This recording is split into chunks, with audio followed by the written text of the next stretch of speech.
What's going on, everyone? Will Mitchell here, and today we're going to give you guys a video for our comparative analysis series. If you guys haven't been following along with the channel, we've done several videos comparing Belize to other countries in the region. Whether you're looking for investment, whether you're looking for retirement, personal use, we've been breaking down all the different comparisons from tax perspectives, cost of living, the benefits of being there, ownership rights, and really trying to do it as unbiased as possible.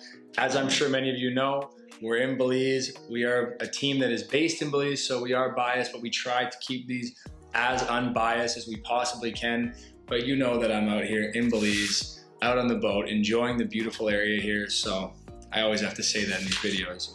So with that being said, we kind of start high level, guys, then we go into other details on the countries and break down those segments that I talked about. If you haven't already, don't forget, like, subscribe to the channel. We have a ton of great Belize content. We're gonna be bringing more lifestyle content. I know we've been in the office a lot lately. We've really just been trying to get everything set up here as we get it all finished, and then we'll give you a tour as well. But yeah, like and subscribe, follow along. We really appreciate it. It helps the channel a lot as well. So just high level details. Today, we're gonna be comparing Belize and Jamaica, and we're gonna talk about the pros and cons of both areas. I'm sure you're aware, both Belize and Jamaica are English-speaking countries, two British parliamentary democracies, which is gonna bring a lot of similarities that we haven't seen in some of the other videos we've talked about. In general, we've compared a lot of Spanish-speaking countries so far, so this is gonna be a unique kind of twist on that. From a population standpoint, the population of Belize is about 380,000 based on 2020 census data. In 2020, Jamaica, 2.961 million. So substantially more people in Jamaica. I'm sure you guys are aware Belize has an island and a mainland component, whereas Jamaica is really just islands. So the density, or the population density in Belize, is substantially lower than it is in Jamaica because there's quite a bit more land here.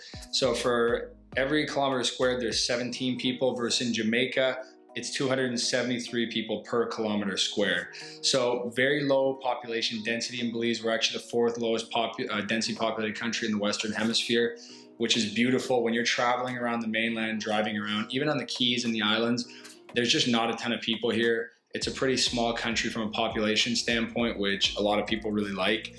The currency is pegged 2 to 1. The Belize dollar is 2 to 1 to the US dollar. So for every 2 Belize dollars, you get 1 US dollar. That's the exchange there. And then pretty much everywhere they accept US dollars in Belize, I should say that as well. You go to anywhere around the country, and if you have US, that'll be accepted. So it's not a problem if you're traveling down here and just want to take some cash out before and use US dollars. According to 2020 data, the inflation rate in Belize was 0.9%, versus in Jamaica, they use the Jamaican dollar, which is 152.92 to 1 USD, and their inflation rate was quite a bit higher at 5.23% according to 2020 data. So just some high level facts for you guys. Up next, we're gonna talk about taxes, everyone's favorite topic. You know, you gotta start with the best. We're gonna rip this Band-Aid off. Tax information. Something you don't wanna learn about, but you just have to learn about it. So let's get into this right now. In Belize, you have no capital gains tax, you have no estate tax, and I'm sure this is getting repetitive for a lot of our viewers who have been watching the channel for a while, but repetition is the mother of learning. So we gotta keep relearning. Rental income on a monthly rental is taxed different than on a nightly rental. So if you look at a nightly rental, it's taxed at a rate of 9%. It's the hotel tax, versus a monthly rental is taxed at a rate of 3%. Corporate tax in Belize is also 3%. And transfer tax on property is 5 to 8%, depending on if the property is held in a domestic entity versus a foreign entity. And we can get more into that in another video as well. But basically 5 to 8%, they call it a stamp duty, that's the transfer tax. And property taxes are about 1.25 to 1.5% of the value of the undeveloped land. So right now we're in Mahogany Bay. You've probably seen a lot of our videos on it. A parcel in here retails for $160,000 right now, and the property taxes on that would be about $150 a year. So moving to Jamaica, we're gonna break down some of the facts here. So rental income for non-residents, and there's gonna be a lot of caveats between being a non-resident Jamaican versus a citizen, national, or resident. So we're gonna talk about that in the next segment of this as well, but non-resident rental income is taxed at a rate of 25%. There is no capital gains tax, there's no inheritance tax, income tax, but one caveat to that, if you are a non-resident, there is capital gains tax, and it's at the same rate of the corporate income tax of non-residents. which is 33%. If you look at property taxes, they do have a 2% transfer tax, which is paid entirely by the seller. And property taxes, again, are extremely low in Jamaica. It's about the same rate as you would find in Belize. So from a tax standpoint, overall, Belize gets the nod in this segment. There's just more benefits from a tax standpoint, and Belize really doesn't divide out resident, non-resident, national, non-national. The only point where you would see that is in the stamp duty transfer tax, but essentially everything else in the country really makes no difference.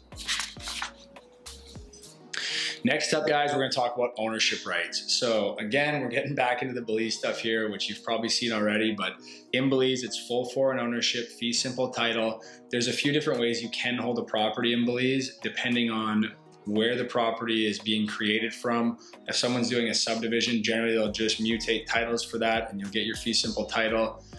Sometimes you'll look at a condo development where you might see strata titling. And then in some cases, you might find share ownership where someone does a development and they're just selling shares of a company. But overall, in Belize,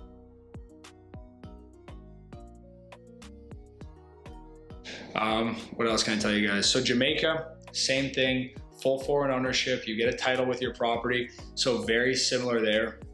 Where they do differentiate is in the squatters' rights. Jamaica has weaker squatters' rights than Belize does, or I guess stronger squatters' rights.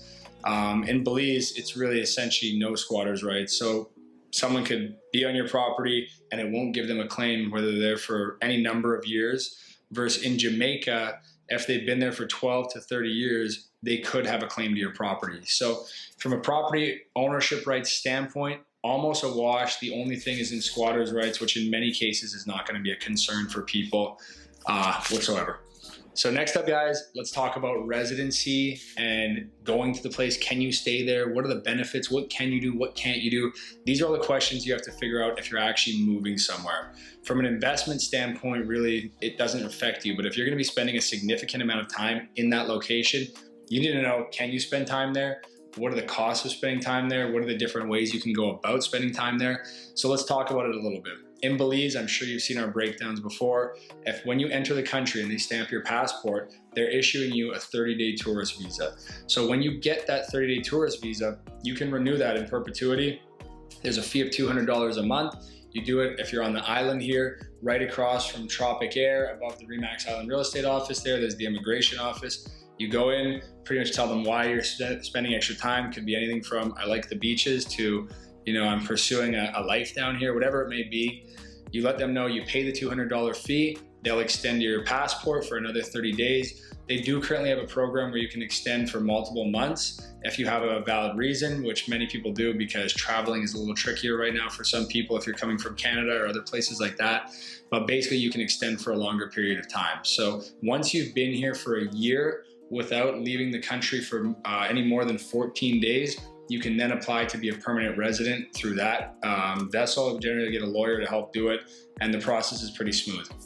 The other way to go about it in Belize is the temporary investment residency program, which if you invest $250,000, you can then become a temporary resident. And after you've had residency here for 5 years, you can apply to be a national or a citizen. So kind of a pretty simple process there. You have different outlets you can look at. You can also, once you've been here for 6 months, if you're doing a job that a local Belizean couldn't do, or they don't have someone to fill that role, you can get a work permit.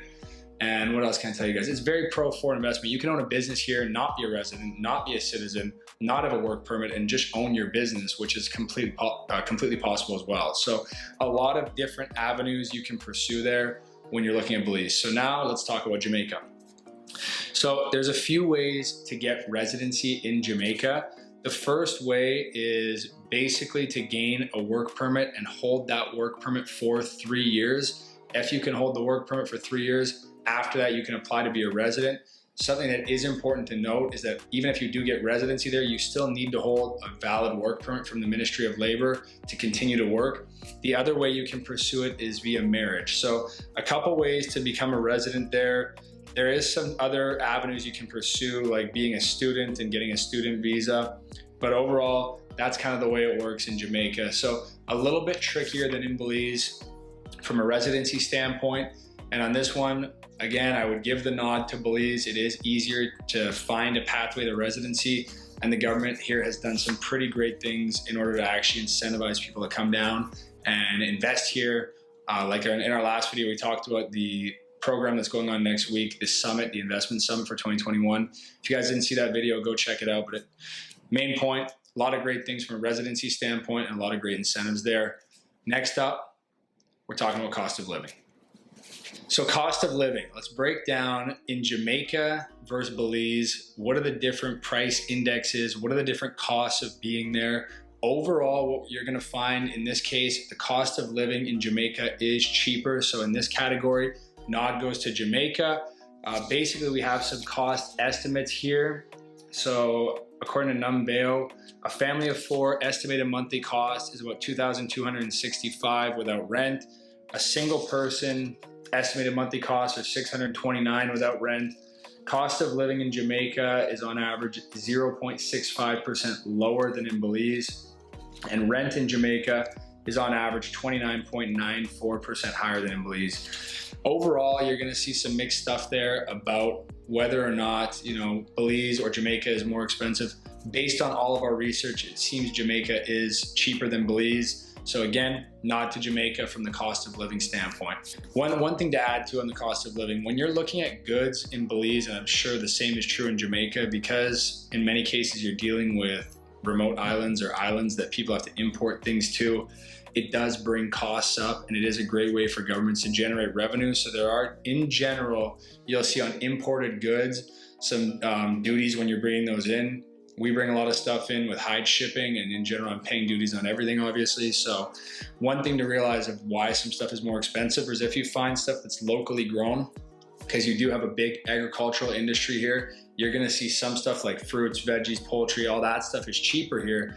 Whereas if you're getting imported goods, they'll be more expensive. So it kind of neutralizes out there. Next up, flights and accessibility. So from an accessibility standpoint, there's a few different ways you can go to Belize, and only a couple you can go to Jamaica. So as you guys are probably aware, Belize borders Mexico. It's on the southern end of Mexico, and it's east and north of Guatemala. So if you're looking at accessing Belize, you can access via either of those countries on the land border. You can fly into the international airport, Philip Goldson International, which is just outside of Belize City. That's the only international airport in Belize. So if you're looking to fly in, that's where you'd fly to. And then from there, you would go to wherever you're going, whether it be San Pedro, Placencia, San Ignacio. So currently, that's the only international airport.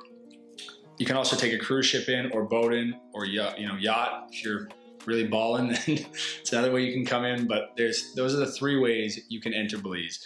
If you're looking at Jamaica, there are more international airports in Jamaica. So they have 3 international airports: Sangster International in Montego Bay, Norman Manley in Kingston, and Ian Fleming in Ocho Rios. So they have several different airlines that fly in direct from numerous different areas in the US. Overall, from a proximity standpoint and cost standpoint, most major US cities do fly to Jamaica as well as fly to Belize. So you're gonna see pretty much a wash there.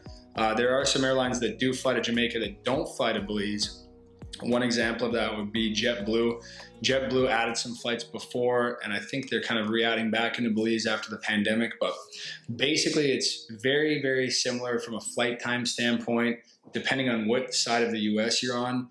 And overall, the accessibility is pretty close. I mean, the 3 international airports in Jamaica is a big upside, but you don't have the land border there where you can drive in. So I would say it's a bit of a wash on this standpoint. For me, I really love being able to drive up to Mexico, go to Tulum, go to Playa del Carmen, go to Cancun for a weekend, and then drive back. Just as a huge asset to the country of Belize. It also makes getting goods into the country more cost effective as well. So a couple different key points there. But overall, in this standpoint, accessibility and flights, I'd say it's pretty much neutral. So let's talk about tourism, guys, and where tourists are going, how many tourists they're receiving, and then we're going to talk about occupancy rates and rental rates a bit and break down this final segment of our video. So from a tourism standpoint, in 2019, Belize saw 1.674 million tourists versus Jamaica, which saw 4.233 million tourists, so 4,233,000 in 2019. So Jamaica does see substantially more tourism. It really is a subject of just Belize really isn't that prominent on the international map yet. If you guys are watching this, you're really ahead of the curve on Belize, so you're learning about it ahead. But currently right now, Belize and Jamaica Belize is substantially lower on a tourism level, and they're growing at approximately the same rate. It looks like Belize is probably picking up a little more right now, but growing at very similar rates. The rental market. So let's break down some stats here from Airbnb and talk about the nightly rental market. When you look at two locations we're going to break down, Ambergris Caye and Kingston in Jamaica. Ambergris Caye currently has 386 active rentals versus Kingston, which has 1,548 active rentals. The breakdown of bedroom count in Kingston and Ambergris Caye are surprisingly very similar. It's predominantly studio, 1 bedroom and 2 bedroom, with a very small amount of 3, 4, and 5 plus bedroom. We have actually not seen that in a lot of the other markets. They've had more bigger places. The ADR, if you're looking at San Pedro versus Kingston, the average daily room rate in San Pedro is 146. That's good, bad, and ugly. And in Kingston, it's 95. So about 30%, 33% higher in Ambergris Caye than what you would find in Kingston. If you're looking at average daily room for 3 plus bedroom, it's about double. San Pedro's 411 versus Kingston is 209. And we're gonna put some of the data up there.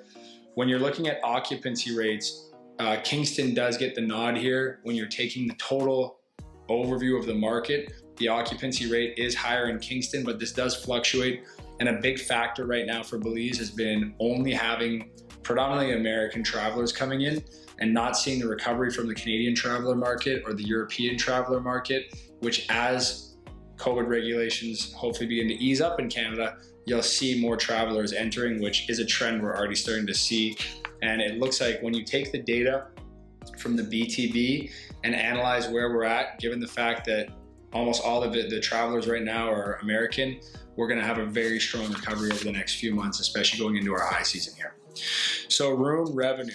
If you look overall room revenue, San Pedro versus Kingston, $925 is the average for San Pedro versus $809 in Kingston. So San Pedro marginally edges out Kingston there. But if you take 3 plus bedrooms, it's not even close. It's 4.6K in San Pedro versus 2K in Kingston. Something we've talked about a lot is looking at having a larger home. If you haven't seen our discussions on that yet, definitely go back, look at some videos. We're gonna also update the data and do a whole other video for you guys on that. So guys, overall, closing this out, it was close. There was some benefits to Jamaica, some to Belize. One thing we didn't really dive into is crime, which when we actually did look at the stats, Belize is substantially safer than Jamaica.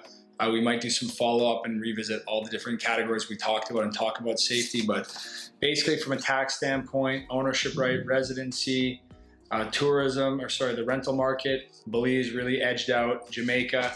Cost of living, some advantages in the tourism sector. They do have a larger amount of tourists right now. And then kind of a wash on accessibility and flights. So overall, pretty close. But outside of that, guys, that's what we have for you today. As always, can't wait to see you down here in paradise and looking forward to seeing you guys out here.